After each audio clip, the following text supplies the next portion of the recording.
Yeah, yeah. Yep, yep, you're good. Okay, well, we got folks coming in.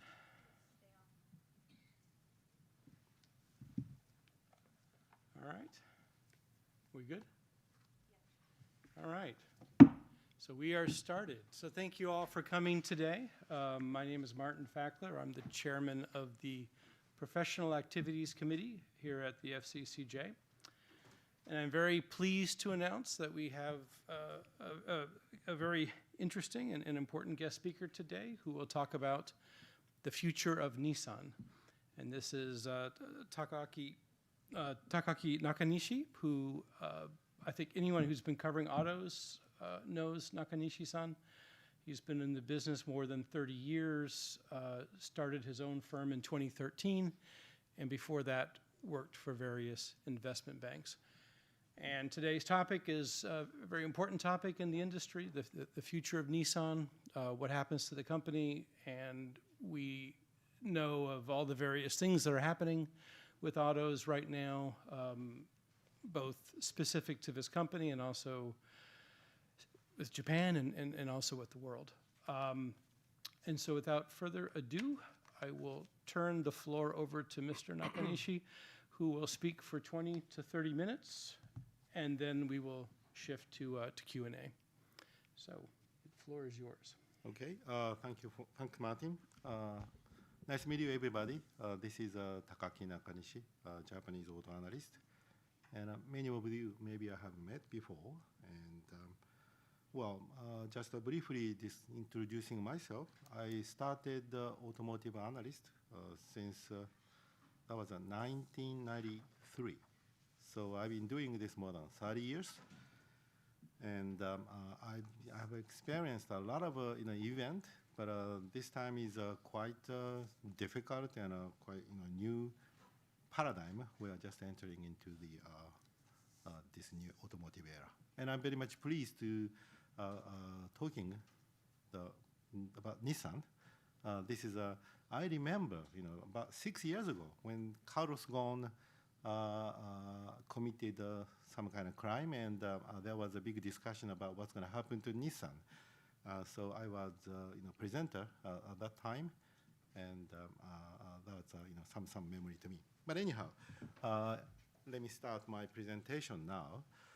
So in 30 years in the past, since 1993, do you remember how many times Nissan fell into the crisis? Do you have any guess? Good guess? Anyone say? Six? Anyone? Four? You are right. 6 times in 30 years. Like 1993, there was a Euro crisis, and 1998, I remember Nissan was forced to have a financial aid from the Renault. That was a Japanese financial crisis. And 2008, that was a global financial crisis. And 2018, that was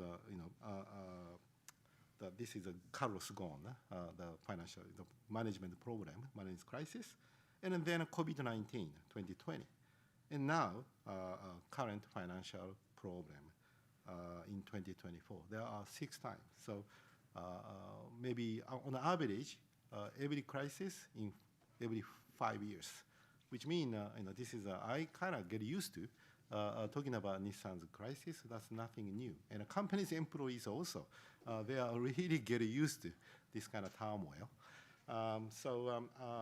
It is quite interesting, how many times Nissan had a problem. But anyway, not just Nissan's issue. I think all Japanese companies are really facing to a serious managerial, the key managerial point, especially facing to 2 big paradigm shifts in the industry. Number one, that is, we used to say case, but I think that word is not that popular anymore. Maybe we are facing to digitalization and electrification. And that is really creating Japan's competitive edge disappearing. In the past, every feature of automobile are basically linked to internal combustion engine. And there are very complex designing and manufacturing phase, and that was art of Japanese supply chain management actually created a fantastic global competitiveness. But this digitalization and electrification makes changing the way to design the car, manufacturing the car, and clearly that was a similar challenge what the electronics industry has experienced and lost their competitiveness in the market. This is a really big concern to Japanese OEMs. At the same time, I think the new challenge is changing U.S. market. That is maybe started early 2010s when Obama administration start. No longer U.S. is not dreamland for global business. They are really focusing their own new stance for global economic situation. And I think Trump is not just a new beginning.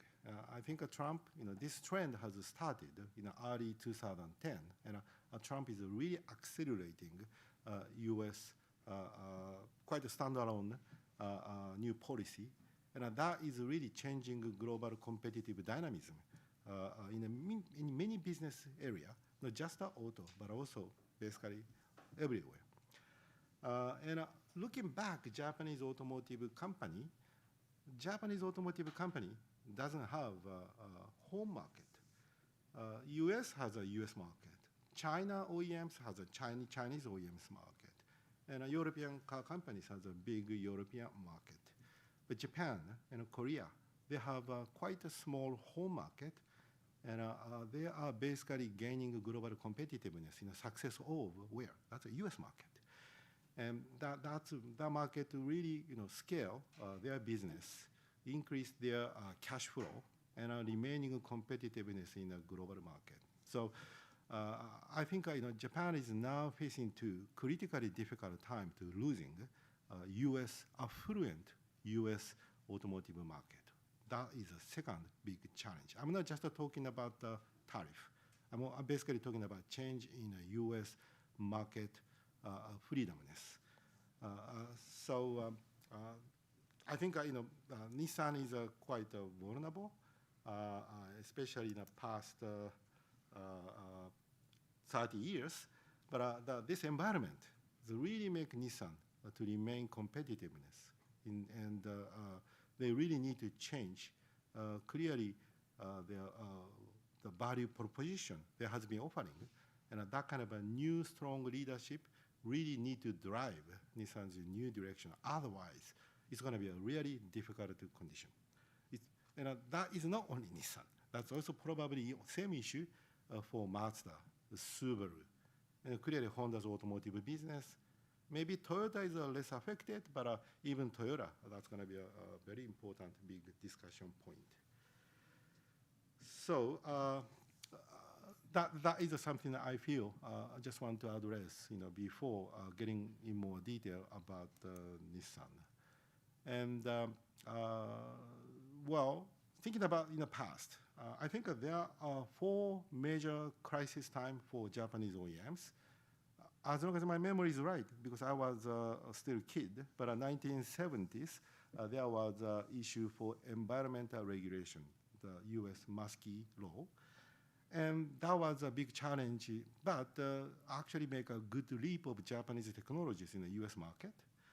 And a second round was probably came in a U.S., I think a Plaza Accord, and changing the currency significantly hyper-yen situation. That happened sometimes in the 1980s. But actually that drive Japanese OEMs, just export mania, really turn into more globally established car companies. And then when I started my business, automotive analyst, that was 1993. That was a timing of peak of trade friction issue. Just like Mickey Cantor and Hashimoto was fighting each other. That time, I was started the Japanese automotive analyst. All Japanese, automotive stock has been a disaster and crashing and no hope to recover. Well, some investor told me, "Don't come to my office. You have a bad luck." So that kind of a very unpopular time I had, 1993.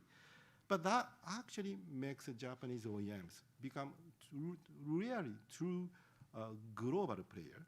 At that time, please, you might remember, automotive global OEMs, Ford and GM, and they are offering a global platform and global products like a Cavalier or a Torrance, and they try to be global. And Japanese was quite smaller players, but that actually triggered Japanese OEMs really invest in the U.S. market and invest in a good platform strategy, and actually start to controlling over winning many markets in a global. Today, US OEMs is no longer global. They are really focused on the US market, and Japan and Korea are still key leading OS players in the global market. But this is, I should say, big US companies has a US home market, European, yes, in the European market. They are government making a rule and try to protect their own companies, their home countries' OEMs. We call this as a de jure, making a rule.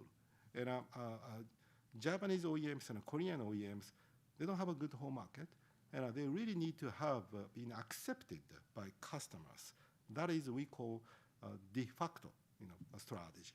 So I think Japanese is really winning de facto of Japanese value proposition. That has been a core of success of the industry, as long as I understand. Now, after that, we have a next crisis was maybe after 1990s crisis, we had a Great Depression. No, it's not great. A great financial crisis. We Japan call Lehman shock or something, but this financial crisis was probably one big challenge to Japanese the paradigm of competitiveness, because all Japanese products are designed to get a good de facto in a developed market. So they have designed fantastic value for a global market, a developed market. But the financial crisis changed the paradigm. No longer developed market are going to be a leader in consumption. The new vehicle consumption are shifting to developing countries, and especially in China. We call this a significant paradigm shift. That's going to be the most difficult company at that time was actually Toyota. And the winning company at that time was actually Nissan, because Nissan allied with Renault, and they are adopting European standardization strategy much earlier than Toyota. And that time, Nissan's performance was actually stronger than Toyota.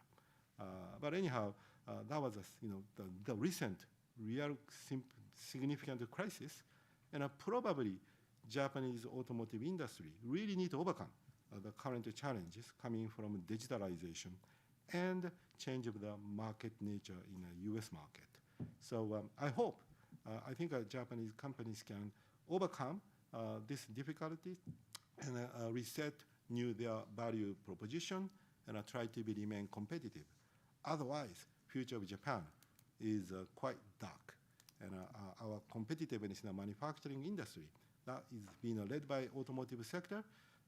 Without automotive sector's success, it is very difficult in the Japanese manufacturing sector stand out their global competitiveness.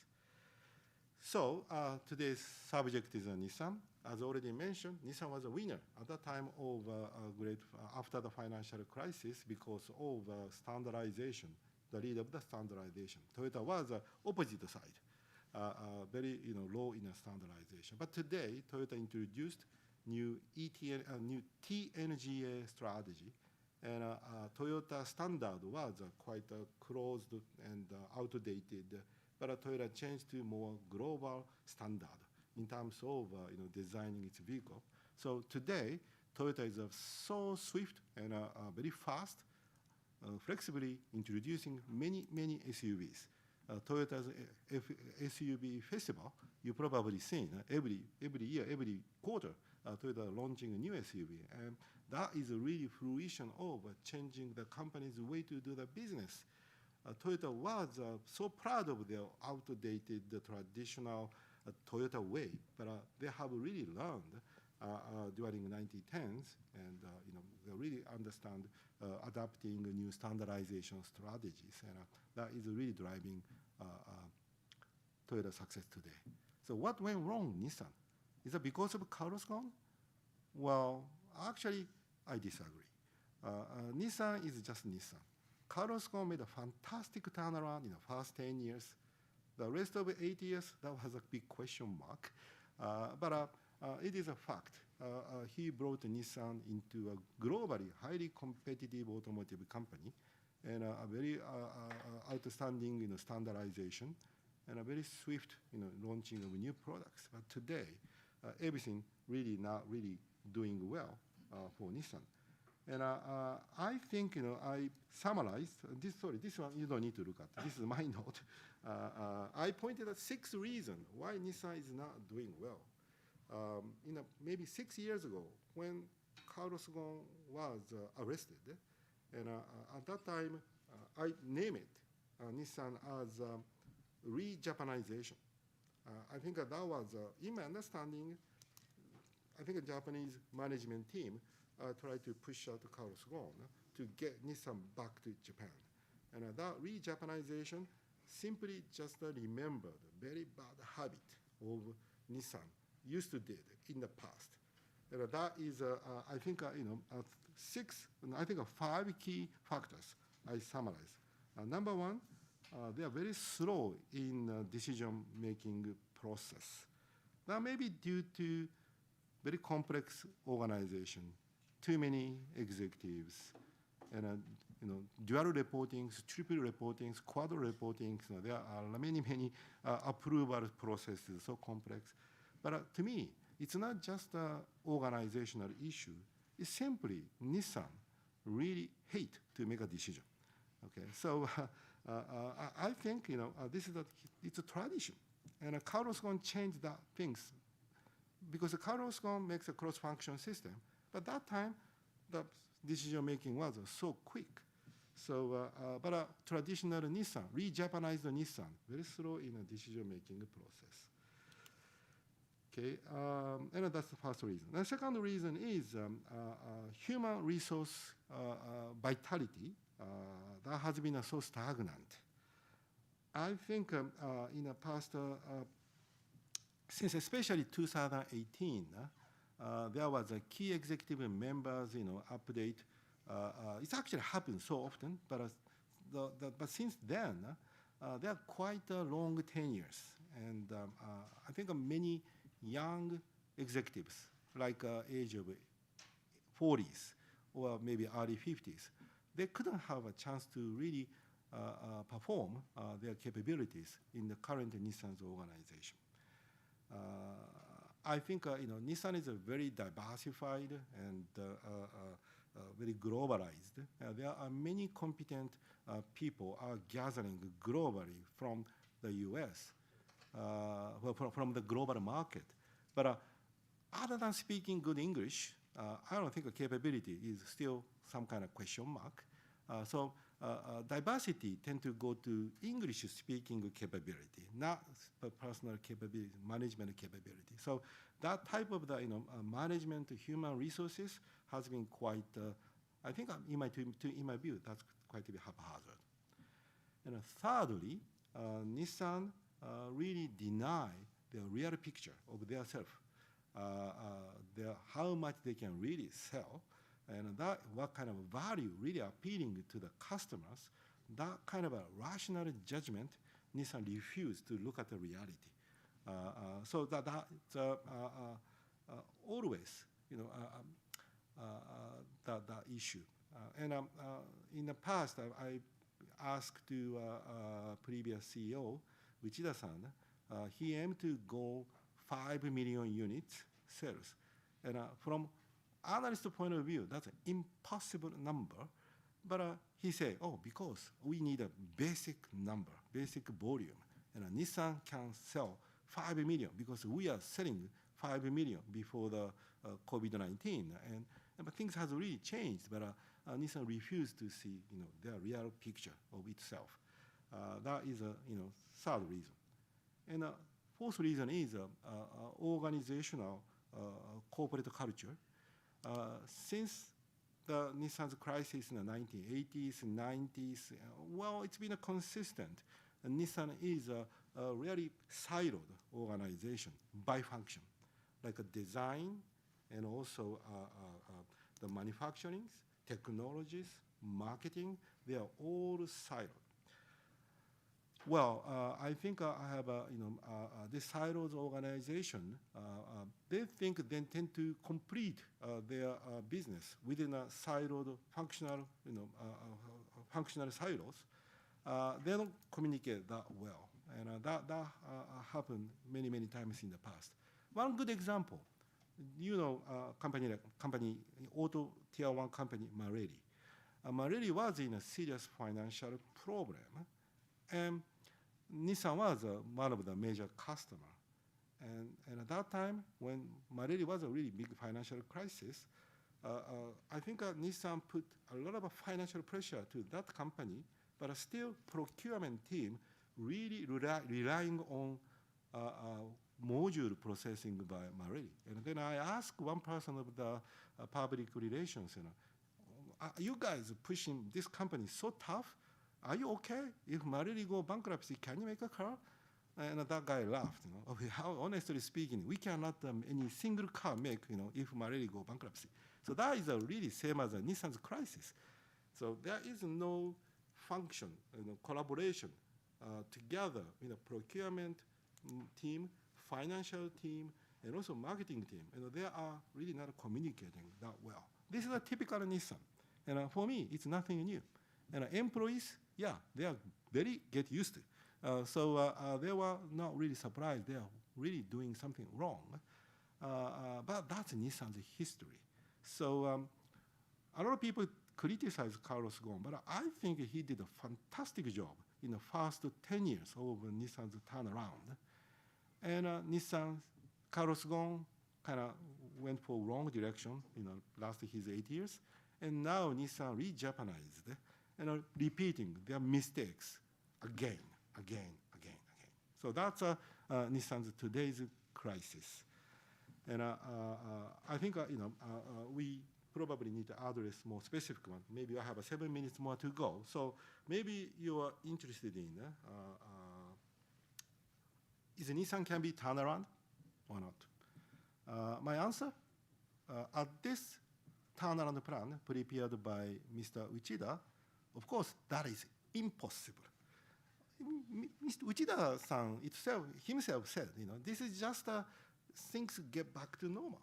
Okay, Nissan is used to try to sell like 4.7 million units, but now is at best they can sell across 4 million units level. So they need to adjust the fixed cost. That is a 300 billion yen fixed cost reduction of this turnaround plan. So we need to do next. So that's, we need a time. So he just proposed this turnaround plan in this February. He was preparing the next action plan, should be coming in March or April, but he unfortunately didn't have a chance to do that. So a new management team really need to carry out a new turnaround plan. In this turnaround plan, I was really surprised the extraordinary cost, something like asset impairment or pay compensation to employees, suppliers.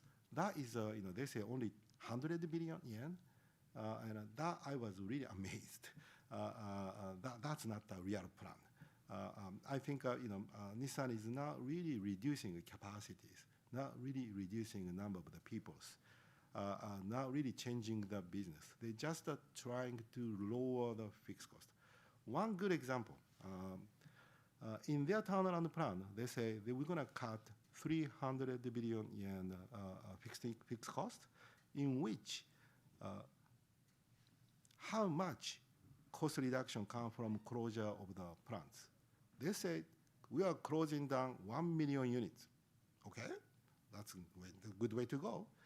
But the fixed cost reduction coming from the 1 million units production cut, that's disclosed in Nissan's financial statement. It's only 65 billion yen. So, so just a number doesn't match. So, this 1 million units cut is a very tricky number. Nissan say we have 5 million units production capacity. That is a physical facility production capability. So that is a facility capacity. But this 1 million units cut, this is an operational production reduction, like a change of the number of the shifts of the line, or reducing the number of the headcounts, and physically, the operationally, how much they can produce will be reduced by 1 million. But real cut of the facility was only maybe 300,000 units or so. So that's why this is not real, the fixed cost reduction of facility. And this has been, I think, led by Nissan long time. I think they try to protect headcounts as much as possible, and are trying to producing cars slowly and slowly and slowly, and keep facility running, keep headcounts remaining. This is a Nissan's way, and they have to really change it. Maybe new management can change, but previous management couldn't change that. One interesting news, I think Nissan announced shutting down, changing number of the shift at the Smyrna and also Tennessee, the Canton, Mississippi, from 2 shifts to 1 shift. And I was really surprised. Wait a minute, are you still running 2 shifts? That's quite a low productivity production. But that was a previous management decision, not to reduce shift, because they prefer to produce slower and keep headcount remain. And I was really surprised, and a question to one financial people, I didn't know that you're still running 2 shifts. Nakanishi-san, that's why we are now making money. That's what the Nissan's financial people told me. But anyhow, I think this turnaround plan must be revised, and I think a new management team should come with, it's not additional, it's something new turnaround plan in order to Nissan make more sustainable company under this 2 difficult, significant paradigm shift, digitalization, and a new market of the US. So I think Nissan need to shift some capacity from Japan to the US, but a previous plan, they kept all the Japanese facility unchanged and tried to reduce the shift in the US market. That's quite a wrong opposition, wrong direction, especially under this Trump tariff situation. So I think they need to modify Japanese plant operations, such as Tochigi and Oppama and Kyushu. It is probably so difficult to maintaining those facilities running unchanged. They really need to think about how to modify to fit better with a new challenge coming from Trump tariff issues. Okay, so that's, I think, things going to happen. I don't know the detail. And then new management team, is that really strong enough or not? I actually have a very positive view for new management team. And let me just show that this is actually not a good one, because someone has a cross on a face. It doesn't mean bad meaning, but anyhow, in the past, Nissan's executive team was really controlled by Japanese veterans, like Mr. Uchida, Ms. Hoshino, Mr. Nakaguro, and Mr. I forgot his name. Yes, Watanabe, and Mr. Sakamoto, the most powerful person on the executive committee. And I think all those veterans really left the Nissan's management team, and now replaced with much younger people. And especially CEO, Mr. Espinosa, he's quite young and very energetic person.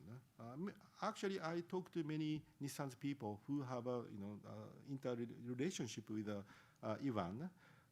Everybody talking about Ivan is a quite young and a speak up and a strong opinion leader. So I think that's a good way. So the new executive board is controlled by Ivan and also Pierre Guillaume Cartier and also Mr. Papan. The three key, I think, non-Japanese top executives really lead that team.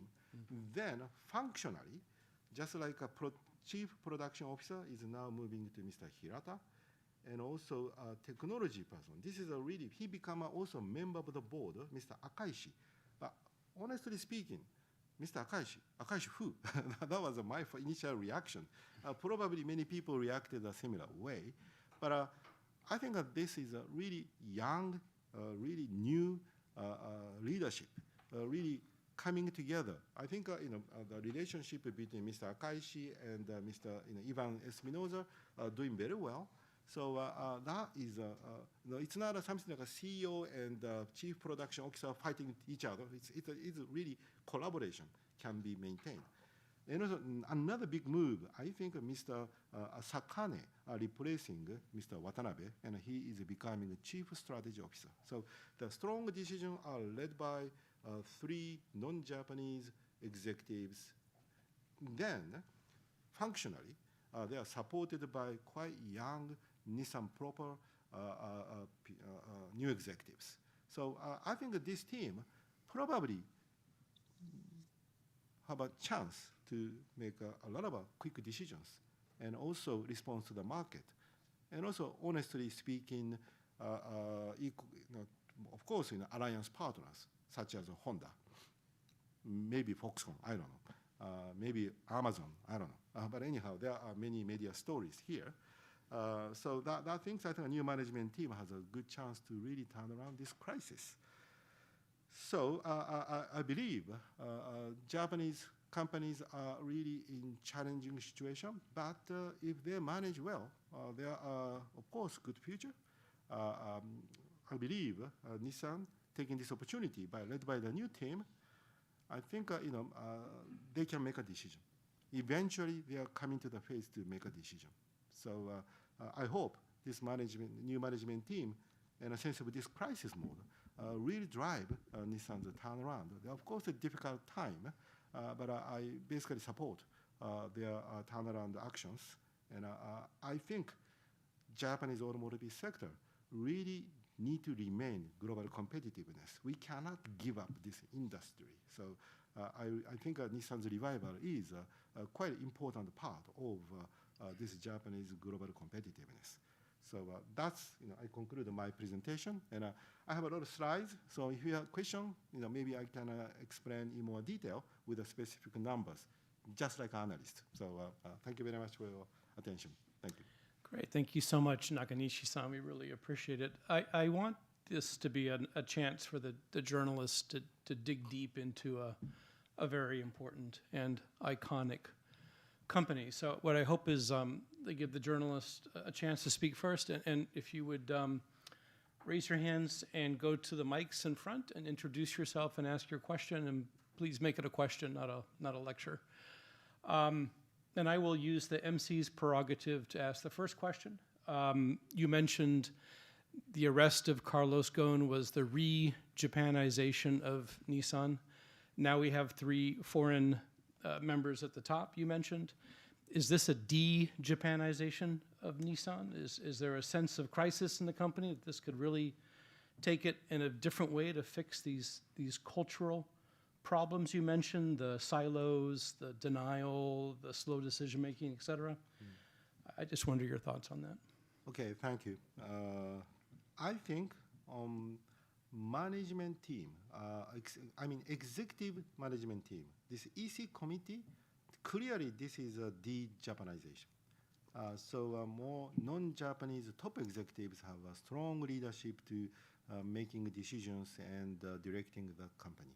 So that helped to improve quality of decision making and management and execution capability. Nevertheless, Nissan proposed a member of the board for approval in this coming general shareholder assemblies in June.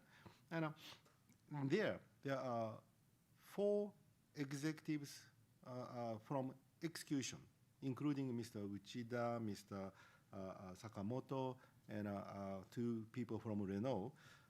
They will be replaced with a new person. You know, for instance, Japan replaced with Espinosa and Mr. Akaisha, just mentioned. But all outstanding 8 independent outside member of the board, no change. And I felt that is a really big concern. In fact, in the past management, member of the board has not executed a good business performance and also many accountability issues, in my view. So execution took a responsibility. Why member of the board, especially auditor side, should not take in any responsibility? It's a quite, it's been a really long tenure, and that has been, during that tenure, Nissan has not performing much well. I think the current, the member of the board, unfortunately, cannot really pull out Nissan's capability and strength. There is no track record. So I think executive committee, that is really de-Japanized and making clear decisions. But member of the board, how they can really manage that, company's, direction, that's still pretty much, I think, still re-Japanized phase. So that's kind of a split between execution and a member of the board. Great. Anybody have any questions? I can open the floor. Cutting first, and then your second, sir. Well, please go to the mic and ask your question. My name is Karine Nishimura. I'm a Radio France correspondent in Japan. One question about the partnership. There was a partnership with Honda, which was in a project, but which was abandoned. Do you think that Nissan in the future should have a partner, and in this case, should it be a foreign partner? And in this case, what kind of company? Should it be an automotive company or an automotive on another sector like Foxconn? Okay, Thanks. Thank you very much. To begin with, size of Nissan is now probably less than half of Hyundai Kia Group. And Honda is also similar. So I think small one, like 1 million units, there are some niche marketing and strategic direction, but this mass-sized, but pretty half-baked sized, that's really continue to be a serious problem. And also Chinese invasion, really not invading into Toyota's market. They are invading Honda and Nissan's market. That means I think a Nissan standalone is impossible. So Nissan management say they are open to alliance in many regards. Anything, that's everything on the table. But I think the most likely and high chance partnership still I think Honda. So they declined capital relationships. But in a business area, there are many, many opportunities they can work together, such as e-axle made by Astemo, something like, I think, a hybrid system. Nissan is launching 2 new e-Power into US market, like e-Power Rogue, e-Power Kicks. That may be in 2026, but e-Power capability in the US is still unknown. If I hope this is not the case, but if e-Power was not that well perceived in the US market, that's going to be a critical condition for Nissan to remain competitiveness and a product appeal in the US market.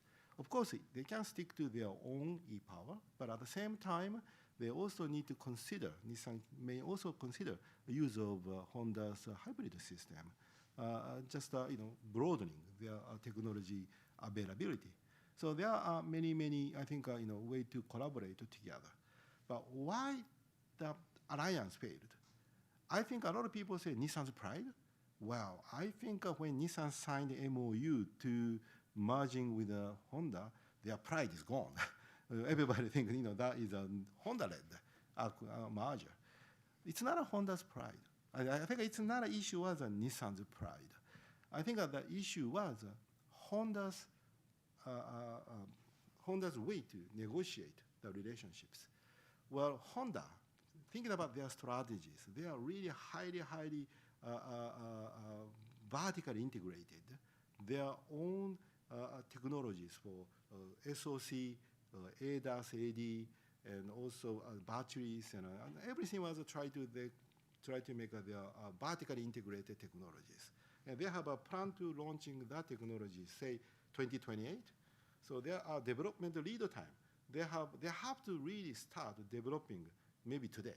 This is the latest, earliest and the latest possible timing of the launch. So in the course of the discussion with Nissan, they try to stick to their own, Honda tried to stick to their own development lead time and really push Nissan to make a decision today.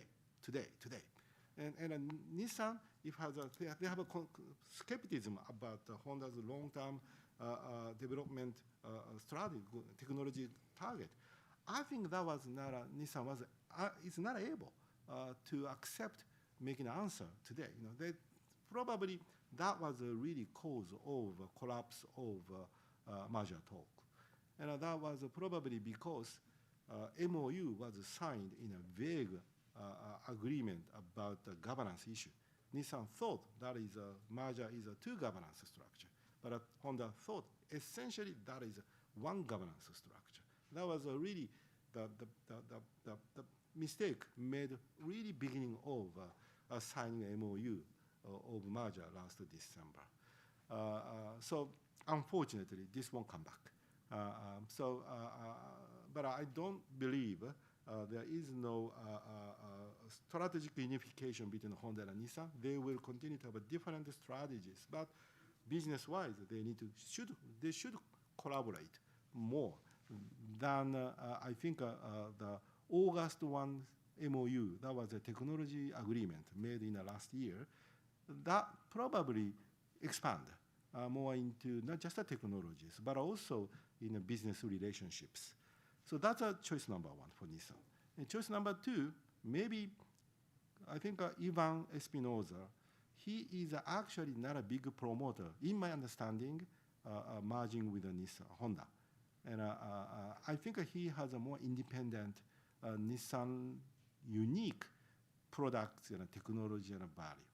And in this aspect, I think it is possible he will look for a new horizon of Nissan's alliance, not just like a Foxconn, but also thinking about more technology company in the U.S. And sometimes we hear rumor, Amazon is kind of under discussion. This is a media story, so I don't know the reality. But there's many kind of new alliances possible. But if Nissan signs something today with a U.S. tech company, that helps Nissan 3 years to 5 years later. But Nissan needs to survive next coming 3 years. Who have synergies? I think Honda has a much better synergy. So of course, Nissan will go do something with Honda, something with a tech company, and potentially something with a Foxconn. Because Foxconn very happy to invest Nissan's plant, according to Mr. Seki. He had a maybe presentation here. So many options are possible. So it's a long answer, but did you get my point? Thank you very much for your question. Sir, would you go next? And please identify yourself. Okay. Nakanishi-san, thank you very much. I'm Kenji from Nikkei. I just came back from Hong Kong after so many years. So my question is actually many questions, but I'll focus on the China factors. One is how the Chinese OEMs, are they really going to be formidable competitors for all the OEMs, including Nissan or Toyota, anyone, or Ford, GM, in the global stage? Of course, digitalization, all this is in their favor, but I mean, brand image, all sorts of things. I want you to hear your thoughts on that. And then the other side is for Nissan and other OEMs that are in China. In the past, they had to do 50-50 joint ventures. The rule have changed now, but Nissan also has a joint venture with Dongfeng. What are they going to do? What should, for instance, Nissan should do with this JV and how do they have to tackle? How should they tackle the Chinese market? Because the Renault already pulled out. Some others already pulled out. Stellantis half pulled out. Yeah. What are the paths going forward for Nissan and other OEMs who are still in China? Thank you. Okay, Kenji-san, thank you for the question. This is many questions regarding China. And to begin with, I usually describe this China challenge more significant into Honda Nissan, not to Toyota. I think a value proposition offered by Toyota are quite try to far distance from what a BYD or Chinese companies try to make. For instance, the value proposition offered by BYD or Chinese companies are more or less, this is electrification, electric EVs, and also ADAS value. A lot of new value creation. I think a multiplication of EV times AD. And especially this AD controlled by end-to-end technologies and a kind of black box. But Toyota is really saying different things. They are more talking about hybrid and at most plug-in hybrid. And also Toyota is a very reluctant to accepting end-to-end and also sticking to more absolutely safe ADAS system. So the value proposition offering Chinese and the value proposition offering Toyota are quite opposite side of the market. So one good example, ASEAN market share. Honda, Nissan, their market share is declining because of China is taking market share.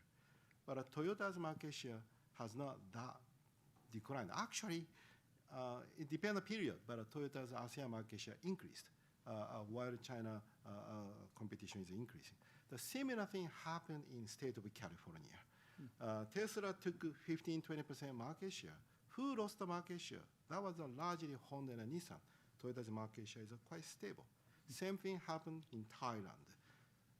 And also, you will be surprised. Same thing happened in Norway too. Even 70%, 80% EV selling penetration rate, but Toyota is actually still maintaining its market share. So I think this China challenge is really attacking to some certain area of market value proposition. And Toyota is very much far distance, and strategically Toyota is taking away from Chinese competition. And that is Toyota's way, smart way to survive. But Toyota can do it, and other very difficult to copy because there are too much concentration of business in China and too much concentration in the U.S.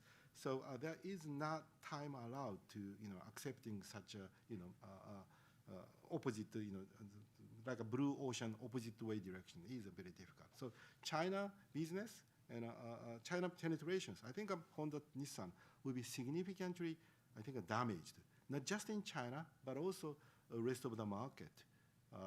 And maybe only one blue ocean, no China invasions, only two markets, India and also US.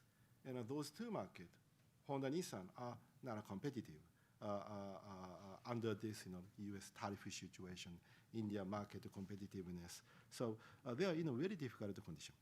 Okay, that's the first thing I want to address. And secondly, Chinese domestic market. Okay, I think the unique things are happening. Toyota's brand new BZ3X selling quite strong. Okay, they are really adopting new technology from Momenta and are offering China-only ADAS technologies. A lot of new features, cockpit, and that is probably, in terms of vehicle competitiveness and pricing, it's probably equivalent to China OEMs, and Toyota is selling well. But what happening to other, like Mazda EZ6, not selling that well? I think the products are quite competitive. Nissan's N7, that also looks very competitive, not selling well. So Chinese consumers, I think, as a result, they are kind of differentiating brand acceptance. Toyota's product is accepting, but non-Toyota products, they are really reluctant to choosing Japanese NEV in their shopping list and are sticking to more Chinese local brand.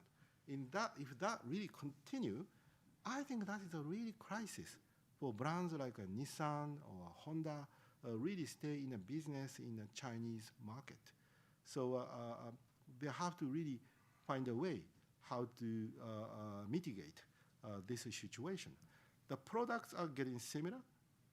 It's because they are using China supply chain, Huawei, Momenta, and Chinese, new systems and components. But even they make that kind of available, it's not accepted by the Chinese consumers. That is a brand issue. So that is something facing very difficult for them how to survive in Chinese market. So like Kia already repositioned China as an export base. And I think Nissan is now talking about, partially they will use China facility as an export, like starting like a 100,000 K.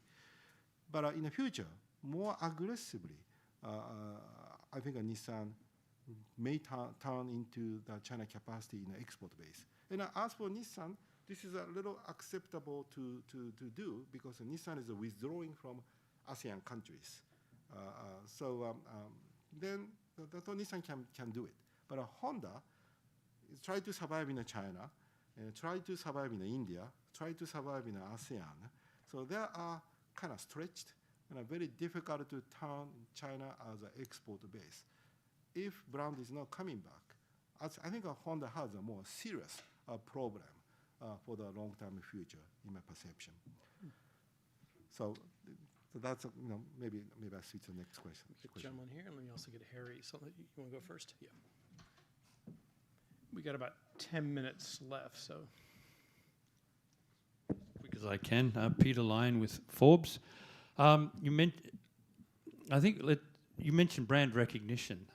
With all that we've seen with Nissan over the last 6 months, with its meetings with Honda and not doing well, I think there's been a lot of damage to Nissan's brand recognition. Its brand around the world has been damaged by the brand not offering good products, with the Carlos Ghosn incident, and with Honda not being able to come to any sort of negotiation, final negotiation.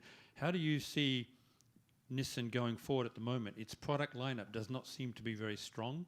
I went to a presentation recently. They showed us 20 cars, and it didn't seem to be that strong, especially when you compare it to what Toyota's doing, even what Honda's doing. What do you think we can see from Nissan in the future with brand recognition? How is it going to recover its brand recognition around the world? Thank you, Peter.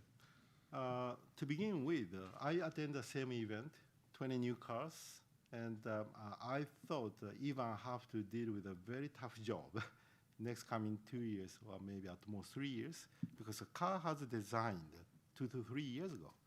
And all that car appeared on that show. That was really, the decision-making came from the previous executive committee.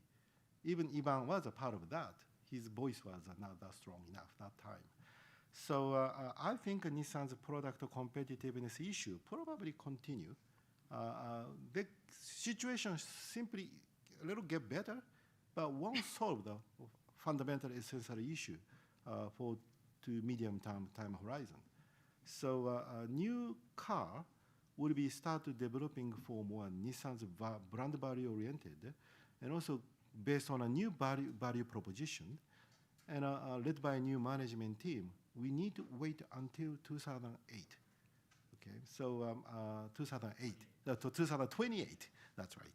So it's still 3-4 years to go. So I think the brand won't come back in just 1 year, 2 years. So Nissan really need to reduce cost and maximize alliance synergies, and try to sustain their difficult financial situation, but keep investing for future products that is driven by new management team, de-Japanized management team, and I think really focus on Nissan's new value proposition. What's Nissan's products? I think in the U.S., well, unfortunately, I think Nissan's brand value is not that high, and that is a really great competing used car, or maybe in a fleet market. I actually feel relaxed, to get a Nissan car at the heart, rent a car, better than Americans, to me. But it's not a brand value. It is unfortunate brand value. But anyhow, Nissan really need to reposition their value proposition, and new technologies and new challenges. I think they will try to make. I think recently Nissan announced working with British venture Wave for developing a new end-to-end based new Nissan ProPilot. That is quite a unique approach, because all other traditional OEMs are kind of hesitating, still using end-to-end technologies. But Nissan really need to decide something bold, and that is something, a new development. So that's my perception.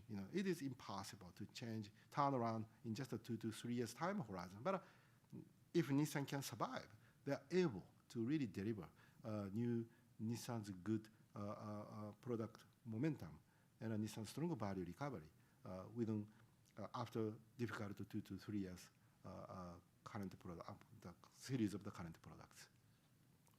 Harry. Thank you. It's Harry Dempsey from the Financial Times. I've got 2 questions, Yes. if I may. The first one is around Nissan's financial condition, which is it's got quite big debt obligations coming up next year. There's big concerns around the credit status of the company.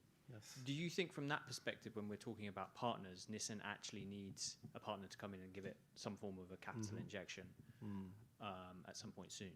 The second question is around Japan, and you said that there's unwillingness to close the factories here or to rationalize production.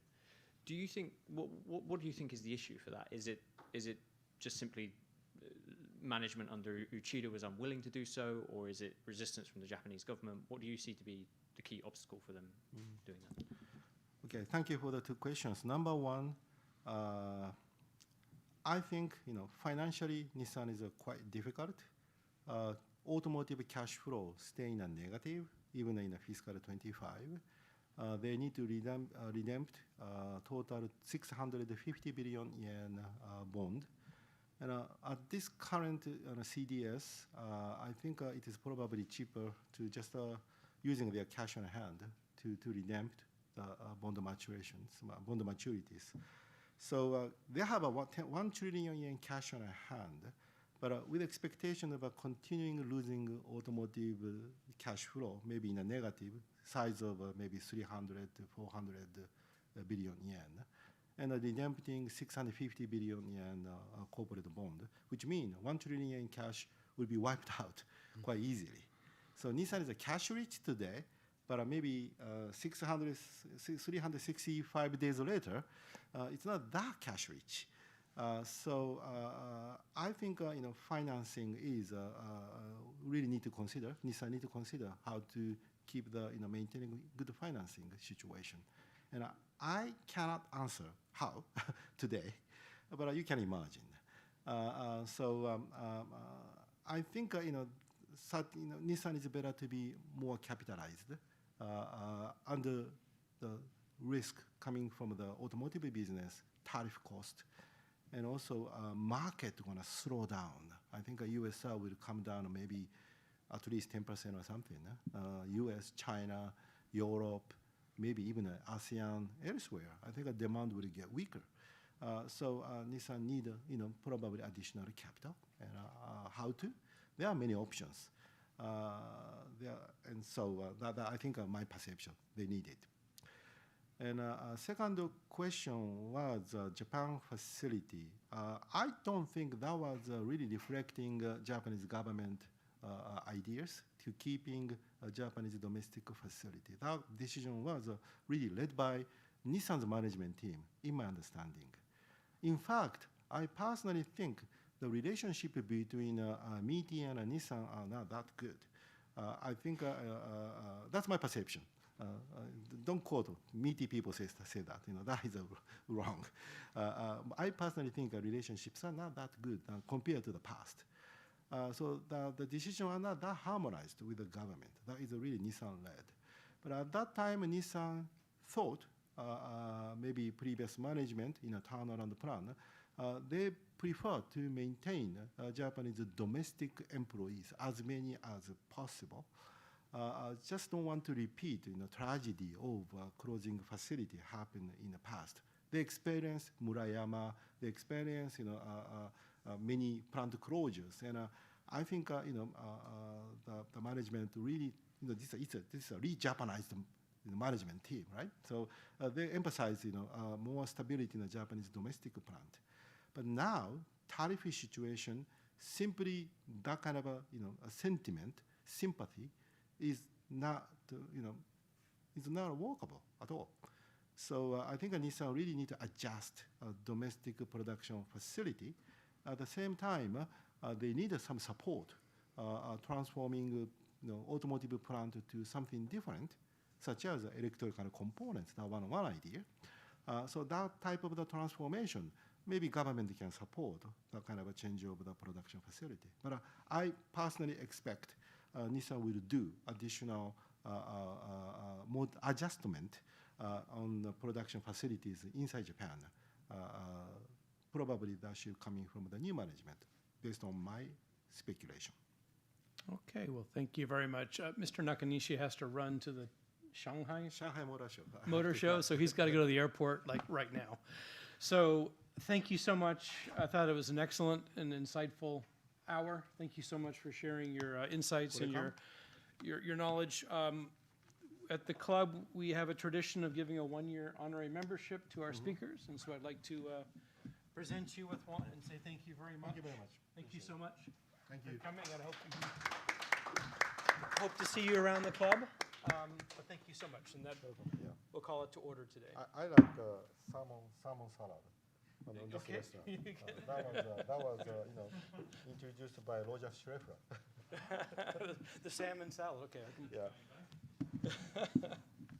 Well, thank you so much for coming.